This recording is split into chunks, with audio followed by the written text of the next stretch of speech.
شروع اللہ کا نام لے کر جو بڑا مہربان نہایت رحم والا ہے۔ الف لام میم را۔ اے نبی، یہ کتاب الہی کی آیتیں ہیں اور جو کچھ تمہارے پروردگار کی طرف سے تم پر نازل ہوا ہے حق ہے، لیکن اکثر لوگ ایمان نہیں لاتے۔ اللہ وہی تو ہے جس نے ستونوں کے بغیر آسمان جیسا کہ تم دیکھتے ہو اتنے اونچے بنائے، پھر عرش پر جلوہ افروز ہوا اور سورج اور چاند کو کام میں لگا دیا۔ ہر ایک میعاد معین تک گردش کر رہا ہے۔ وہی دنیا کے کاموں کا انتظام کرتا ہے۔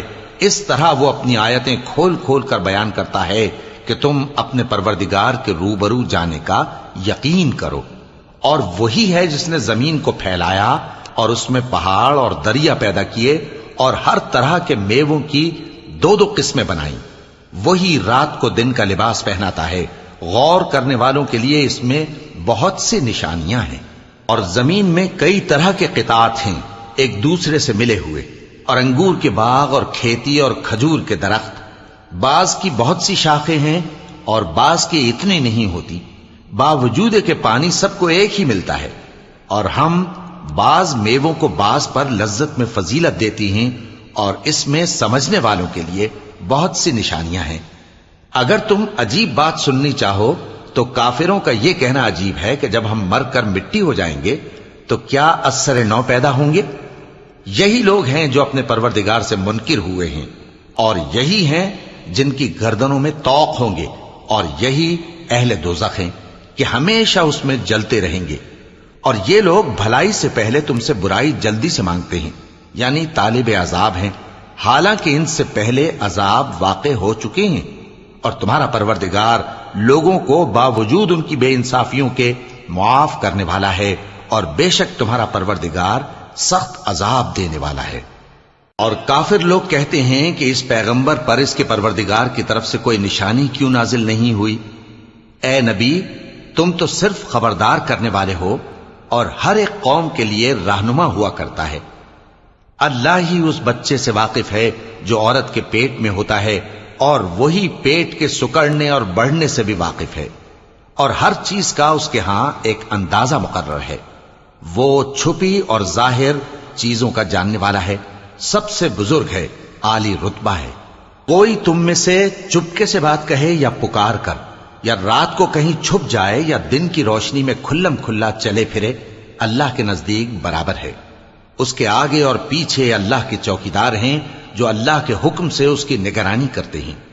اللہ اس نعمت کو جو کسی قوم کو حاصل ہے نہیں بدلتا جب تک کہ وہ اپنی حالت کو نہ بدلے، اور جب اللہ کسی قوم کے ساتھ برائی کا ارادہ کرتا ہے تو وہ پھر نہیں سکتی، اور اللہ کے سوا ان کا کوئی مددگار نہیں ہوتا۔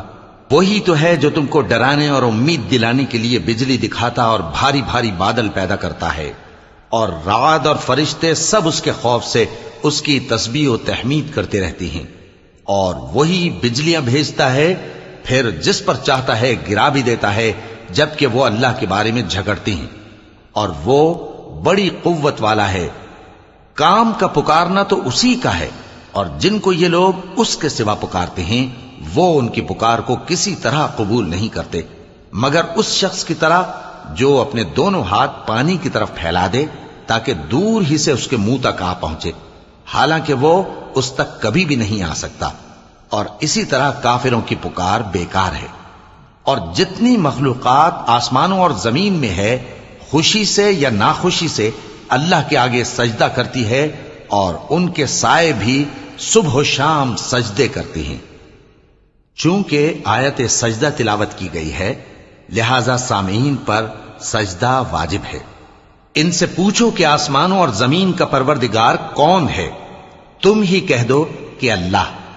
ان سے کہو کہ کیا تم نے اللہ کو چھوڑ کر ایسے لوگوں کو کارساز بنایا ہے جو خود اپنے نفع و نقصان کا بھی اختیار نہیں رکھتے؟ کہو کیا اندھا اور آنکھوں والا برابر ہیں، یا اندھیرا اور اجالا برابر ہو سکتا ہے؟ بھلا ان لوگوں نے جن کو اللہ کا شریک مقرر کیا ہے، کیا انہوں نے اللہ کسی مخلوقات پیدا کی ہے جس کے سبب ان کے لیے مخلوقات مشتبہ ہو گئی ہے؟ کہہ دو کہ اللہ ہی ہر چیز کا پیدا کرنے والا ہے، اور وہ یکتا ہے، بڑا زبردست ہے۔ اسی نے آسمان سے مے برسایا، پھر اس سے اپنے اپنے اندازے کے مطابق نالے بہ نکلے، پھر پانی پر پھولا ہوا جھاگ آ گیا۔ اور جس چیز کو زیور یا کوئی اور سامان بنانے کے لیے آگ میں تپاتے ہیں اس میں بھی ایسا ہی جھاگ ہوتا ہے۔ اس طرح اللہ حق و باطل کی مثال بیان فرماتا ہے۔ سو جھاگ تو سوکھ کر زائل ہو جاتا ہے، اور پانی جو لوگوں کو فائدہ پہنچاتا ہے وہ زمین میں ٹھہرا رہتا ہے۔ اس طرح اللہ صحیح اور غلط کی مثالیں بیان فرماتا ہے تاکہ تم سمجھو۔ جن لوگوں نے اللہ کے حکم کو قبول کیا ان کی حالت بہت بہتر ہوگی، اور جنہوں نے اس کو قبول نہ کیا، اگر روئے زمین کے سب خزانے ان کے اختیار میں ہوں تو وہ سب کے سب اور ان کے ساتھ اتنے ہی اور نجات کے بدلے میں صرف کر ڈالیں، مگر نجات کہاں؟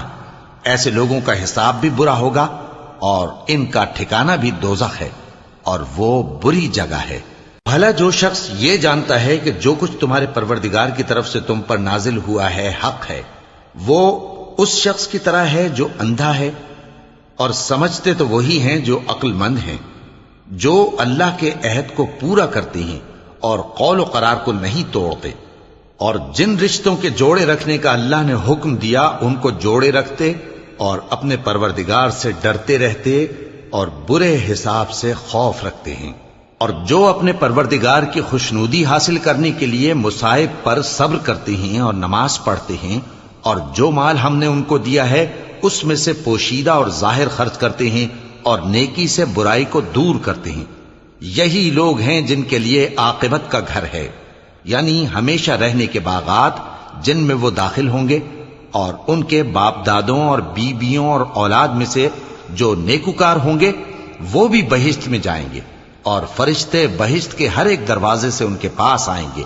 اور کہیں گے تم پر سلام ہو، یہ تمہاری ثابت قدمی کا بدلہ ہے، اور عاقبت کا گھر خوب گھر ہے۔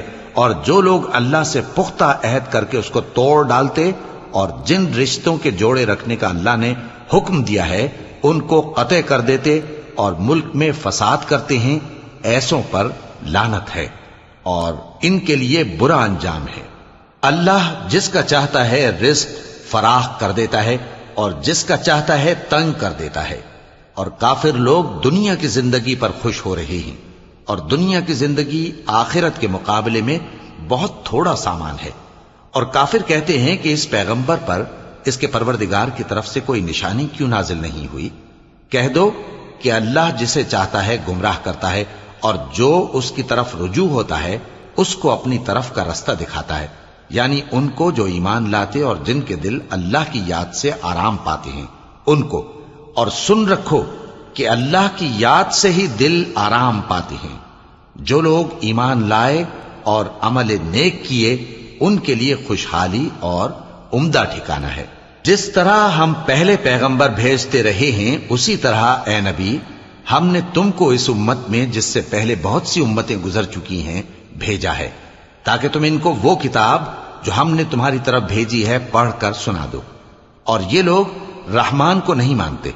کہہ دو وہی تو میرا پروردگار ہے، اس کے سوا کوئی معبود نہیں، میں اسی پر بھروسہ رکھتا ہوں اور اسی کی طرف رجوع کرتا ہوں۔ اور اگر کوئی قرآن ایسا ہوتا کہ اس کی تاثیر سے پہاڑ چل پڑتے یا زمین پھٹ جاتی یا مردوں سے کلام کر سکتے تو کیا یہ لوگ ایمان لے آتے؟ بات یہ ہے کہ سب باتیں اللہ کے اختیار میں ہیں، تو کیا مومنوں کو اس سے اطمینان نہیں ہوا کہ اگر اللہ چاہتا تو سب لوگوں کو ہدایت کے رستے پر چلا دیتا؟ اور کافروں پر ہمیشہ ان کے اعمال کے بدلے آفت آتی رہے گی یا ان کے مکانات کے قریب نازل ہوتی رہے گی یہاں تک کہ اللہ کا وعدہ آ پہنچے۔ بے شک اللہ وعدہ خلاف نہیں کرتا۔ اور تم سے پہلے بھی رسولوں کے ساتھ تمسخر ہوتے رہے ہیں، تو میں نے کافروں کو مہلت دی، پھر میں نے ان کو پکڑ لیا، سو دیکھ لو کہ میرا عذاب کیسا رہا۔ تو کیا وہ جو ہر شخص کے اعمال کا نگراں و نگہبان ہے وہ بتوں کی طرح بے علم و بے خبر ہو سکتا ہے؟ اور ان لوگوں نے اللہ کے شریک مقرر کر رکھے ہیں، ان سے کہو کہ ذرا ان کے نام تو لو۔ کیا تم اسے ایسی چیزیں بتاتے ہو جو روئے زمین پر ہیں اور اسے معلوم نہیں، یا تم لوگ محض سطحی بات کی تقلید کرتے ہو؟ اصل یہ ہے کہ کافروں کو ان کے فریب خوبصورت معلوم ہوتے ہیں اور وہ ہدایت کے رستے سے روک لیے گئے ہیں، اور جسے اللہ گمراہ رہنے دے اسے کوئی ہدایت کرنے والا نہیں۔ ان کو دنیا کی زندگی میں بھی عذاب ہے اور آخرت کا عذاب تو بہت ہی سخت ہے، اور ان کو اللہ کے عذاب سے کوئی بھی بچانے والا نہیں۔